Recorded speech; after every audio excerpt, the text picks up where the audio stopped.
बोली श्री सद्गुरु महाराज की जय। श्री सद्गुरु महाराज की जय। श्री सद्गुरु महाराज की जय। नमो नमो सद्गुरु नमो। जासम को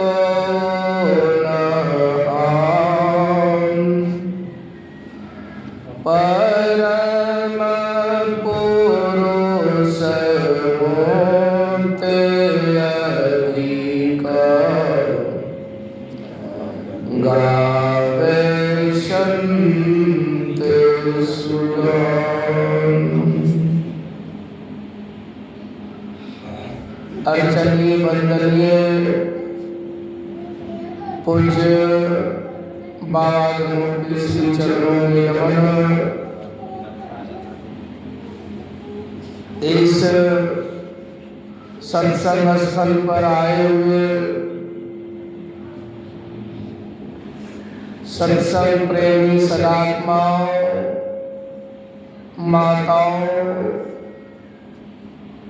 एवं बहनों, इस खूंटी जिला संत मत सत्संग का आए दूसरे दिन के पहले पाली के सत्संग में हम लोग उपस्थित हैं और अभी हम लोग सुन रहे थे ईश्वर स्वरूप। पर महाराज संत सद्गुरु महाराज की वाणी में है कि अध्यात्म ज्ञान के बिना ईश्वर स्वरूप को ठीक ठीक हम समझ नहीं सकते।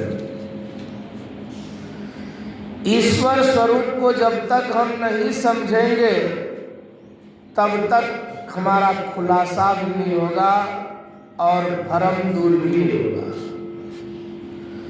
इसलिए पहले जाने कि वह परमात्मा कौन है, कैसा है। हम जिसकी भक्ति कर रहे हैं, सब कोई भक्ति करता है लेकिन भरमना नहीं जाता है। हमारा देवता बड़ा है तो हमारा भगवान बड़ा है, तो हमारा भगवान बड़ा है। और हम देखते हैं कि भगवान के लिए जो है, धर्म के लिए लोग जो है खून खराबी कर लेते हैं, मारपीट दंगा फसाद भी कर लेते हैं। इसलिए हम उस धर्म को सही तौर से नहीं समझ पाए हैं, वह परमात्मा कैसा है। ये अध्यात्म ज्ञान दंगा करने के लिए नहीं बताते हैं, फिसाद करने के लिए नहीं बताते हैं, या किसी को बड़ा छोटा समझने के लिए नहीं बताते हैं। लेकिन हम इसको समझ नहीं पा रहे हैं। बात क्या है?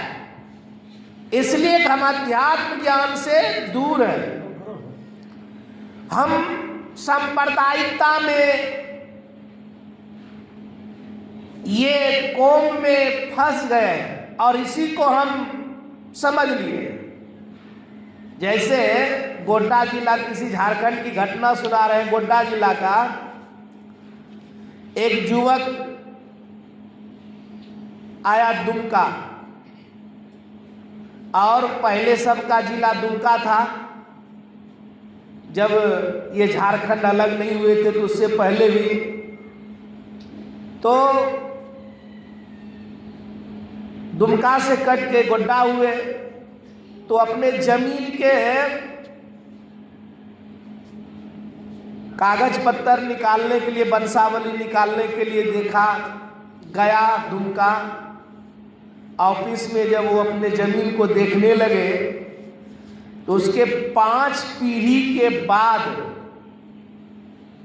वह सनातनी वैदिक धर्मी थे और अभी वो मुसलमान हो गए। तो उसको पूछा, उसका जब लड़का आया तो बोला, अब्बा जान हम तो हिंदू हैं। तो उसका बाप क्या बोला, अरे हिंदू रहो या मुसलमान रहो कोई फर्क नहीं पड़ता है, चलो जो है वही में ठीक है। तो देखिए हम अगर जहाँ सही तौर से अगर जहाँ अध्यात्म के निचोड़ को देखेंगे ना, तो हम लोग सब के सब परमात्मा के संतान हैं। ये संसार को चलाने के लिए, सृष्टि को संतुलित रखने के लिए या संसार से कुछ विकसित करने के लिए परमात्मा ने ये सब बनाया। भगवान कृष्ण ने क्या कहा? गीता को पढ़िए।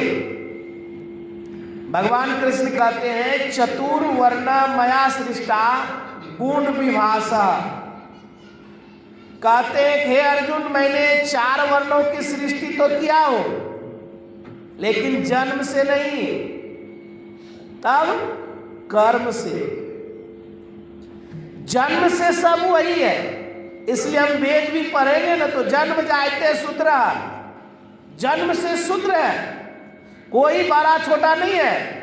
हाँ, लेकिन बड़ा छोटा योग्यता से है, उसकी शिक्षा पर है। जो जैसा संघर्ष करता है, जो जैसा अति करता है, लेकिन किसी को छोटा समझना यह अध्यात्म ज्ञान नहीं बताता है।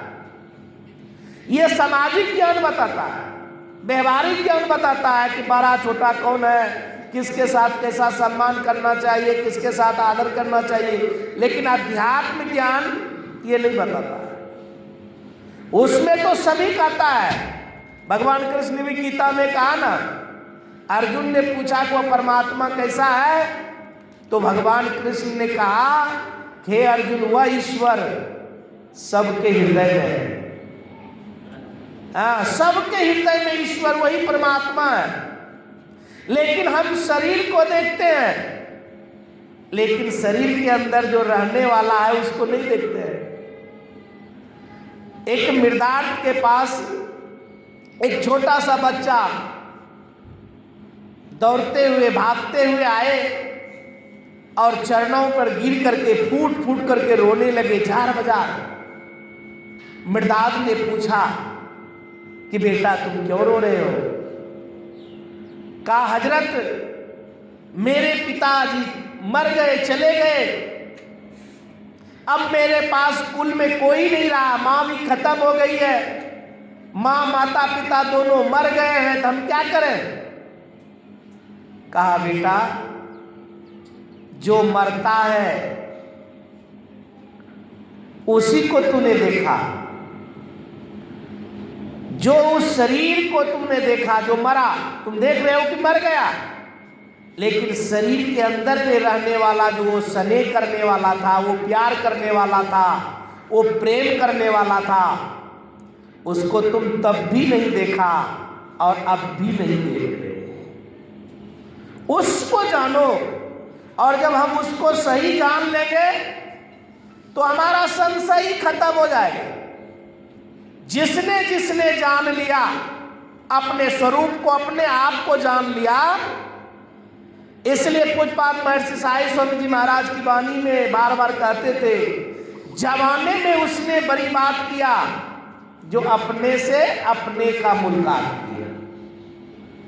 जो अपने से, ये नौकर चाकर से नहीं होगा, इंद्रियों क्या है, नौकर चाकर है। इसलिए वे भगवान की वाणी को सुन रहे थे कि हम किसी भी इंद्रियों से हम उस परमात्मा को, उस स्वर को प्राप्त नहीं कर सकते हैं। आज जो भी कहते हैं कि उसको हम इंद्रियों से ही देखेंगे, बहुतों ने देखा है, साहित्य प्रमाण है, पुराण प्रमाण है कि मनु शत्रुपा को भगवान ने दर्शन दिया, कश्यप अदिति को भगवान ने दर्शन दिया, रावण को भी ब्रह्मा जी ने दर्शन दिया, भगवान शिव ने दर्शन दिया, और यहाँ तक कि राम के साथ, भगवान विष्णु के साथ युद्ध भी किया, उसका चक्र को भी गौन कर दिया, निष्फल कर दिया। तो क्या हुआ? ये कैसा भगवान है? भगवान का दर्शन करने से, देवी का दर्शन करने से, देवियों की दर्शन करने से हमारा विकार नहीं शांत हुआ, तो कैसा दर्शन हुआ? और जितने भी हैं, कल आप लोगों को बहुत अच्छे ढंग से पूज्य परमानंद वह सुना रहे थे कि हठमार्गी लोग ऐसे ऐसे साधना करते हैं, जल साधना करते हैं, सब कुछ करते हैं, वही पुराण में वर्णन है सौरभी ऋषि का, हजारों वर्ष जल में रहा, लेकिन एक मछली को कीड़ा करते हुए देख लिया तो अपने आप को रोक नहीं पाया। ये कैसी साधना है? और परमात्मा को देखने के बाद में सबका विकार शांत हो जाता है। जैसे सूर्य के प्रकाश से रात्रि का अंत हो जाता है, उसी प्रकार से ईश्वर का साक्षात दर्शन कर लेने से उसके अंदर का संशय और दुख खत्म हो जाता है। और किसका किसका हुआ? आप जरा से विचार करेंगे तो वाल्मीकि का हुआ, रत्नाकर का हुआ, उंगली माल का हुआ, और जिसने इंद्रियों के माध्यम से परमात्मा का दर्शन किया उसका दूर नहीं हुआ। वही मनु शत्रुपा ने जितने कितने बार ब्रह्मा को भगा दिया, कितने बार भगवान शिव को भगा दिया, भगवान विष्णु को भगा दिया। कहा बस आंख खोलो, कहा कौन हो? कहा हम ब्रह्मा है। कहा जाइए आपका जरूरत नहीं है। कहा वत्स आंख खोलो, कहा कौन है? कहा हम शिव हैं। कहा आपका जरूरत नहीं है, आप जिसका भजन करते हैं, रात दिन जपते हैं, उसी को हम चाहते हैं। अब जरा से विचार कीजिए, इंद्र आदि का तो बात ही छोड़ दीजिए, लेकिन जब 22,000 वर्ष शरीर जर्जर होने लगा तपस्या करते करते, तो क्या हुआ? आकाशवाणी होता है कि वत्स आंख खोलो। कहा कौन? कहा तुम जिसकी आराधना कर रहे हो, जिसकी तपस्या कर रहे हो, जिसकी तुम तपस्या कर रहे हो। आंख खोला, और आंख खोलने के बाद में जब वो सुंदरता को देखा, कहा वर मांगो, तो कहा कि आपका दर्शन हो गया। कहा नहीं, फिर भी किस लिए तुम तप किया है, वर मांगो। कहा आप हमसे प्रसन्न है तो आपके जैसा हमको पुत्र चाहिए। तो कहा हमारे जैसा तो कोई पुत्र नहीं मिलेगा आपको, तो हम ही आएंगे आपके यहाँ। तभी मेरा आने का समय नहीं हुआ है, धरती पर सगुन साकार में आने का समय नहीं हुआ है, इसलिए आप जाइए इस शरीर का त्याग करके। जब शरीर ये छूट जाएगा तो शरीर का त्याग करके स्वर्ग जाइएगा, स्वर्ग के विशाल सुखों को भोगिएगा, और तब ये धरती पर आइएगा तो आप दशरथ और कौशल्या बन करके आइएगा। वही मनु शत्रुपा का दशरथ और कौशल्या बन करके आइएगा। आया तो क्या हुआ?